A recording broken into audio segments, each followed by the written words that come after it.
welcome to our another vlog. For today, gagawa tayo ng linobid.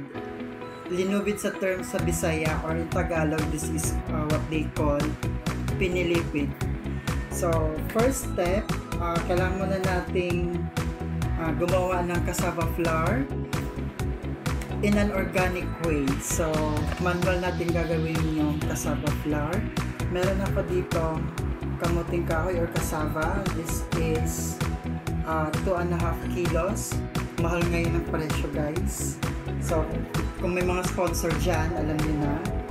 2 kilo to. Binalatan ko na, hinugasan na, so medyo maputi-puti pa. Meron pala kami mga tips para malaman kung fresh pa yung kamuting kahoy. Fresh from the farm pa ba? Or hindi na siya magandang klase na gamitin. So, look out for the next vlog, for that vlog. Then, meron tayo dito, yadyaran. Ito yung pinunta namin na nakaraan sa mall. Pero hindi namin nahanap to. So, nabili ko siya online. Meron siyang malalaking butas at meron din maliliit. So, gagamitin natin this time is yung mga malalaki. So, kailangan na natin itong i-grate. So, this way. And then, after neto, pag matapos na lahat, ibibilad natin to sa araw ng mga 1 or 2 days. Depende sa dapat matuyo na siya. And so, yun lang.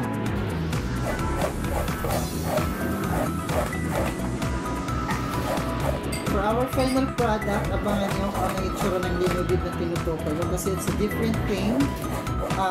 Mag-iba siya din sa pinilipid na nabibili nyo sa palengke or kung saan man. Kasi yun is gawa sa harina. Ito naman, gawa siya sa harina pa naman. It's cassava flour, pero ginawa namin mismo yung flour na yun, yung cassava flour.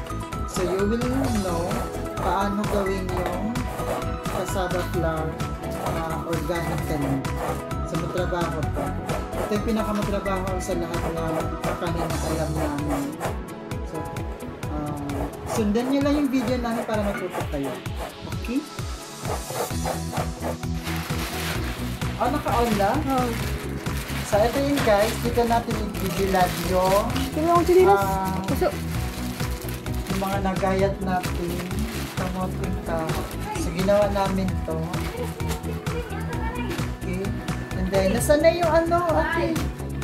Ang dami kong assistant. Videohan mo siya, mag-hello ka sa vlog. Hi! Nila, di pa nag-compare ako. Nag-vlog na nangyari. Ate! Paano lang natin siya dito. Ganyan. Para mag-tuyo siya. Hinugasan po namin yung plastic, ha? Baka naman sa isipin namin yung plastic. So, ibibilad lang natin to nung sa matuyo siya. So, I think it will take 2 days at most. Tapos babalik na rin din natin ito mamaya para ma-make sure na lahat is tuyo na. Hanggang sa matuyo na talaga siya. So, ang dami na nang nakuha na nagawa sa 2 kilos. May check sa email.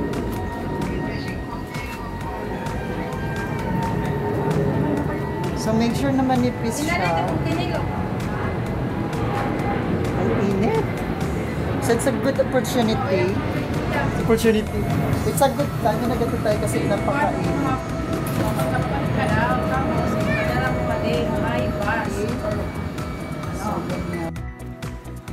Hi guys! So, nandito na tayo sa next step. This is linobid pa rin to, the linobid journey. So, after 15 years yata, o 20 years, ngayon lang ulit ako gagawa nito. So, this is my secret recipe. Minana ko pa to sa lola namin, which is patay na. So, ito na yung binilad nating ginayat na kamuting kahoy. Meron tayo ditong strainer. Tapos another pan. Ito yung bayuhan. Ito. Medyo malaki siya. So, dudurugin natin to. Here.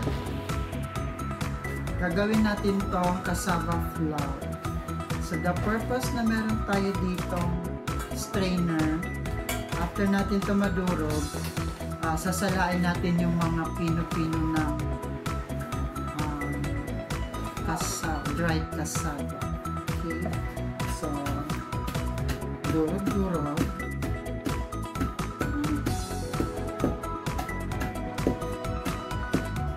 I'm not sure kung may nakakaalam pa nito sa barangay namin, but as far as I know, sa generation ko, ako na lang nakakaalam gumawa nito. So, sa mga nakapanood na ito, manood kayo ng mabuti para magkaya niyo yung recipe ko. Hindi pa dito nagtatapos, meron pa tayong next part. Paano masahin. Mamasa natin to ang effort. Hi guys, so ito na. Meron na tapos na natin siyang pinuhin. Meron na tayong cassava flour. Ito na yun. Ito na yung lahat na nagawa ng 2.5 kilos na kamuting kahoy. Okay, so mamasahin natin siya. Meron tayo ditong mainit na tubig.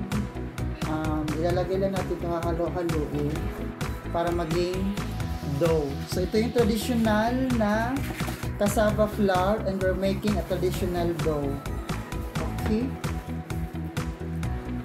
So lagyan natin ng tubig. Haluin lang natin. Kailangan mabilis ito. Ang bango! Malilipong ito magkikita ko eh. Guys, pabango ko talaga siya. So if in case magluluto kayo nito, mag-enjoy kayo sa amoy mo. So mainit na tubig. Kailangan lang natin silang maano lahat. Mix. Wala ko kulangin yata yung mainit na tubig.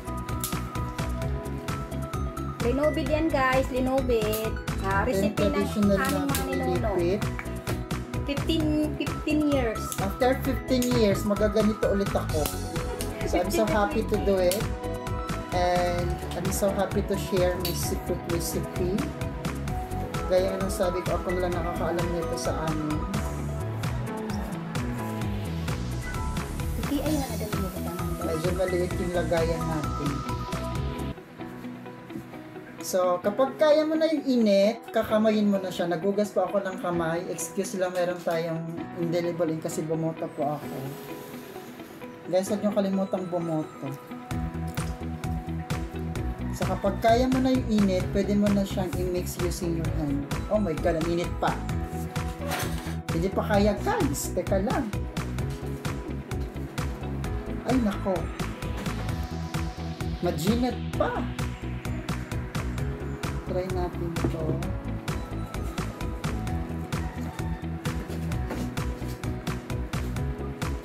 Nasaan na yung live? May viewer ba tayo? Mayroon. Wara. Sige lang. Sino? Wara ang viewer. Sige lang, kaya nakakalimutan ka ako timeline. So, i-mix lang natin to.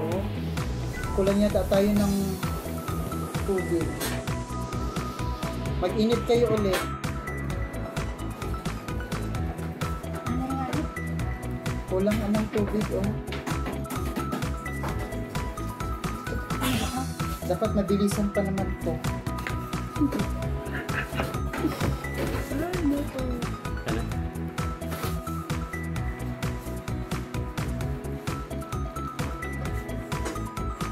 Mag-init ka ulit, Len. Oh, mag-init tayo ulit. So, meron tayo ditong banana leaves. Diyan natin i-knead yung ating traditional dough. So, what we're going to do, like this. Ang init. So, lahat ng mga medyo naluto na, dito natin ilalagay. And we're going to knead. Knead the dough. Oh my God, ang init. Ala, bigyan mo ka na tubig sa platito. Yeah. So, kinuha natin yung mga na luto na. Actually, half cook to half cook. So, para hindi niya maramdaman masyado yung init, we're going magsusok tayo sa tubig. So, para manig natin yung dough. Like this. Yeah, kasi mainit siya, guys!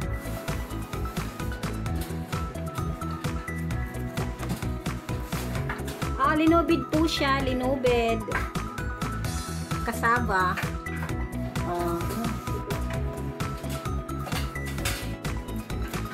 Dumidikit po siya sa kamay nyo, kaya kailangan nyo mag-soak konti sa tubig. See? We're almost done. Kailangan lang natin tong ayusin na maging perfect. Init!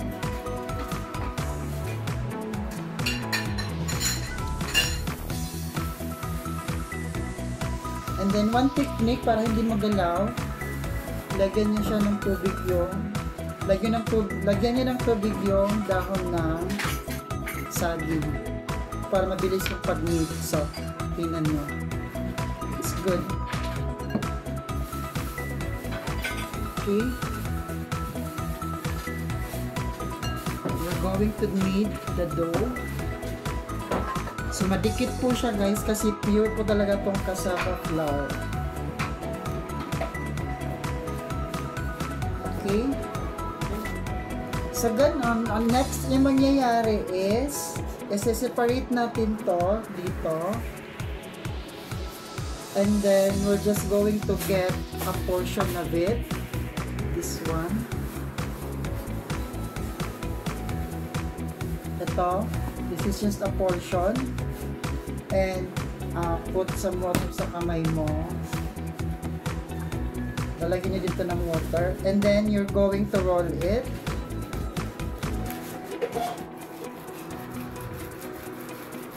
You're going to form a long dough. So, para tong donut.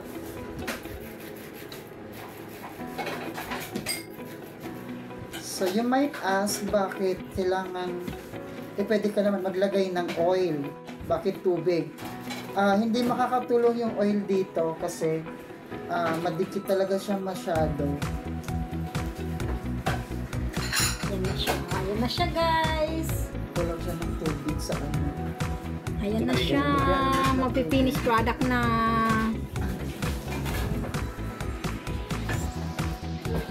Okay, so ito na siya. This is now the long dough.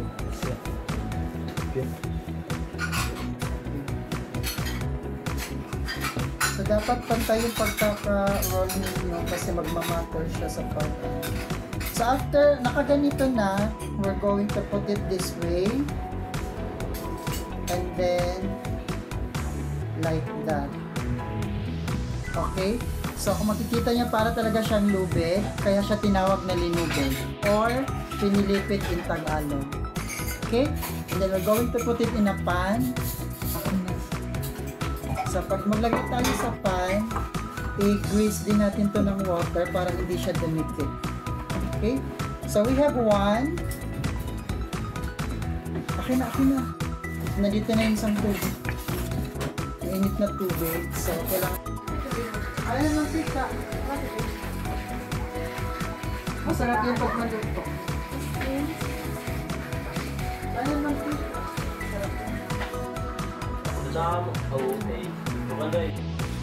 Okay guys, tapos na tayo mag-knead, tsaka mag-form. So, ito na yung result. So, sa 2.5 kilos natin na cassava, ginawa natin cassava flour, minasa. Ngayon, nakabuo tayo ng 30 pieces na linubid. So, after nito, piprituhin natin to. So, make sure na yung mantika is mainit siya. So, kanina nag-iinit na kanina ng mantika. There we go. So, ilalagay lang natin. Okay? Tapos, lalagyan natin to ng latik. So, if you will see on the other side, magpapainit tayo ng tubig, gagawin natin yung latik. Meron tayong muscovado. Huwag na i-post yan. Tuloy-tuloy lang. Okay? So, kailangan natin ma-maximize yung mantika kasi mahal to. Gusto na yung tones. Aantayin natin siya mag-golden brown. So, siguro may idea na kayo anong itsura na ito. Okay? then for the sauce talaga. For the latte, we have here muscovado powder. Daming extra. So, ito yung muscovado powder. Maglalagay tayo dito na siguro mga 3 cups. Mga 3 na ganito. Ito yung magsisilbing sauce niya. So, ito yung latte. This is how we do the latte in the province. So, ba't nag-i-English? So, yan. Yung muscovado kasi is hindi siya matamis. Baka nagay. So, lalagayan pa natin yan ng sugar. Walang sugar niya.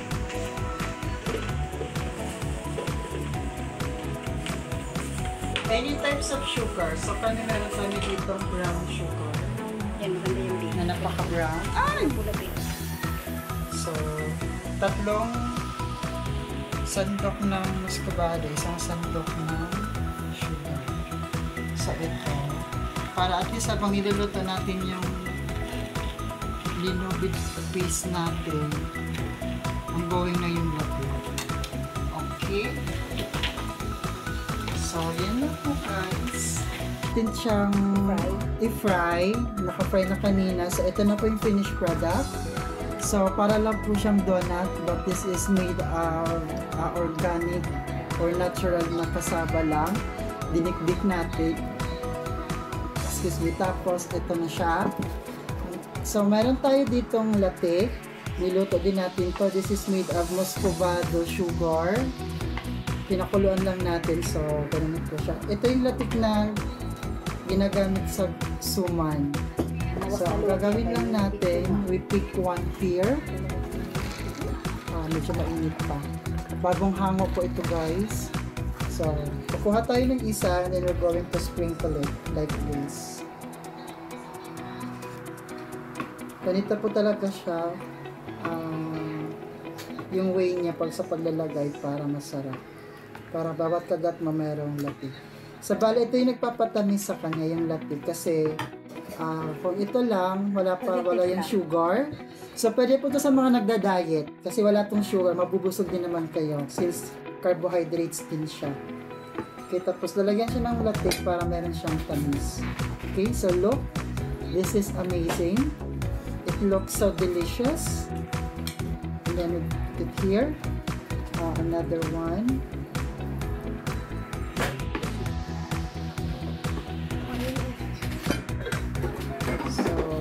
Ganito siya. Ang hirap po maghanap ng muscovado ngayon. So, nagpapalit ka pa dito sa kung saan palengke. So, look. And then, ito, ibibigay natin ito sa kapitbahay namin kasi palagi sila nagbibigay sa amin ng ulam. So, see? Ganun siya kasarap. Tingnan pa lang. Masarap na. Look. And, para ipakita sa inyo kung ano yung itsura niya sa likod. So, here, this one, if we're going to bite this one. See? So, ang nangyayari, crispy siya outside. Para siya merong sesame seed. Pero natural po yun na cassava flour. Smooth siya sa loob, crispy siya outside. So, mga gustong bumili, i-message niyo po ako sa account ko. So, like this. So, para talaga siyang with sauce na donut. Okay, so see? This one.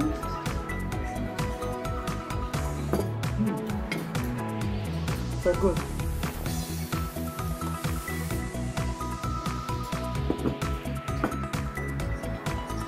Okay, yun lamang po. If you have questions, message niyo ako. Sa mga hindi po naka-follow, i-follow niyo po ako.